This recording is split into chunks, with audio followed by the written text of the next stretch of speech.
nasionalis kita sekarang pada itu. Saya setuju. Yang penting itu. Merdeka, merdeka. Apa kabar sekalian? Baik. Baik. Saya mendengar sebuah kegalauan dari desa seberang bahwa nasionalisme bangsa kita, terutama anak mudanya mulai runtuh. Apa betul? Betul. Waduh. Saya beritahu. Pancasila lahir tanggal berapa? 1 Juni. Tahu ceritanya? Belum.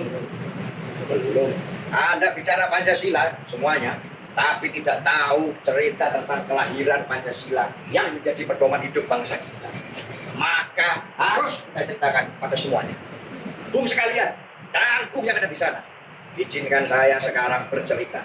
Saya Aryo Seno Bagaskoro akan bercerita tentang hari lahir Pancasila pada tahun 1945. Tahun-tahun yang lalu, Jepang, sang macan Asia itu mulai kehilangan taringnya pada perang Pasifik.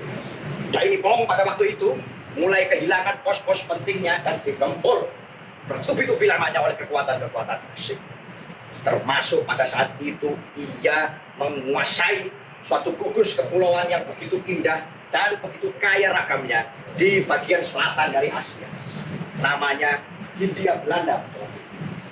Namun anak-anak muda bangsa itu tidak mau menyebut dirinya sebagai Hindia Belanda.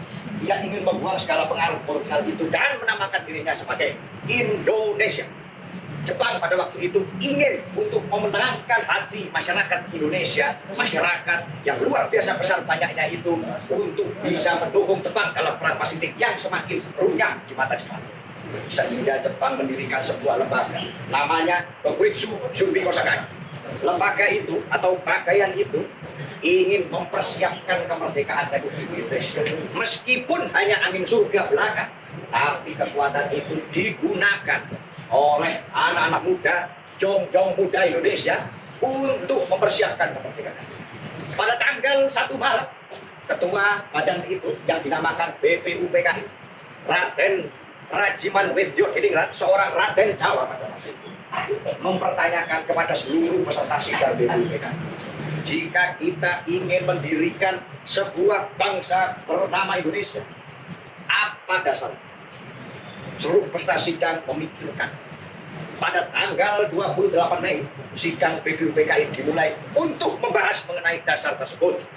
Tanggal 29 sampai tanggal 1 Juni, seluruh peserta sidang dan para pemikir-pemikir terbaik bangsa pada waktu itu berdebat memikirkan tentang dasar negara.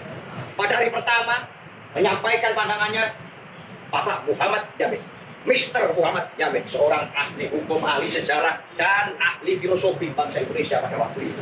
Ia menyampaikan bangsa Indonesia harus didirikan atas 5 dasar. Peri ketuhanan, peri kemanusiaan, peri kebangsaan, peri kerakyatan, dan kesejahteraan rakyat. 5 dasar ini ia sampaikan dengan detail, dengan sejarah mulai dari Sriwijaya sampai Indonesia pada waktu itu. Kemudian pembicara yang kedua, Mr. Supomo, seorang ahli hukum begitu hebat pada masanya, menyampaikan tentang dasar negara yang integralis. Tetapi perdebatan tidak berhenti.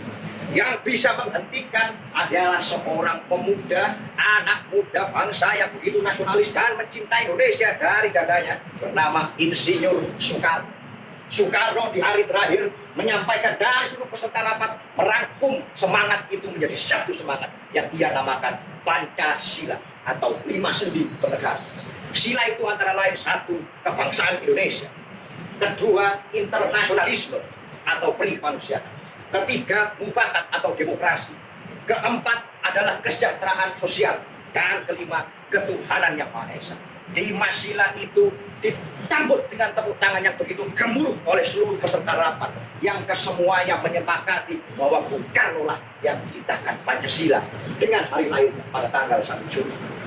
Bung Karno di rapat-rapat rakyat, di sidang-sidang rakyat, di kuliah-kuliah rakyat menyampaikan bahwa Pancasila adalah zeitgeist, wealth and show, dan juga tidak hanya itu, tapi juga living ideology yang akan terus hidup sampai sekarang.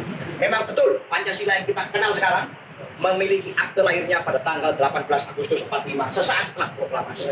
Namun hari lahirnya disambut dan dirayakan oleh seluruh bangsa Indonesia pada tanggal 1 Juni sampai sekarang. Kita harus berbahagia Bung sekalian bahwa kita punya Pancasila untuk menjadi light star, menjadi bintang penuntun dan meja statis bagi bangsa Indonesia ke depan. Gotong royong, merdeka, merdeka, merdeka.